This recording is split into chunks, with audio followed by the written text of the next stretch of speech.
নমস্কার। আপনারা দেখছেন এখন দাসপুর বার্তা। শিশু ও দুস্থদের পাশে আঁচল। সুলতাননগরে এই বাংলায় প্রকৃতি রানী সেজে উঠছে। সিউড়ির সুবাসিত সন্দেশ মা আসছেন। দুর্গতি নাশিনী মা দুর্গা। তাঁরই আগমনী গানে মায়ের পুজো ও আনন্দধারা যজ্ঞে প্রস্তুতিতে মেতে উঠেছে সন্তান দল।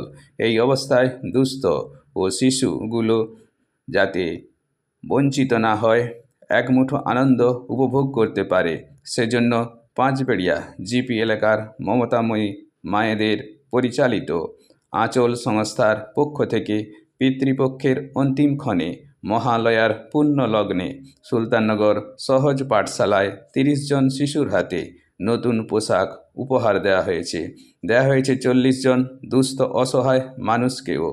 এদিন আর্থিক দিক থেকে পিছিয়ে পড়া 10টি পরিবারের হাতেও নিত্য প্রয়োজনীয় ভুসিমাল পণ্যসহ নতুন পোশাক উপহার দেওয়া হয়েছে। এজন্য এই সংস্থার সভানেত্রী গীতারানী মণ্ডল সকল সহযোগীর প্রতি কৃতজ্ঞতা ব্যক্ত করেছেন। সুলতাননগর থেকে আঁচল সংস্থার সৌজন্যে রিপোর্টে Shyamsundar Doloi. Like and follow with subscribe এখন দাসপুর বার্তা। এই দাসপুর বার্তায় যুক্ত হন, আলোর পথে এগিয়ে চলুন।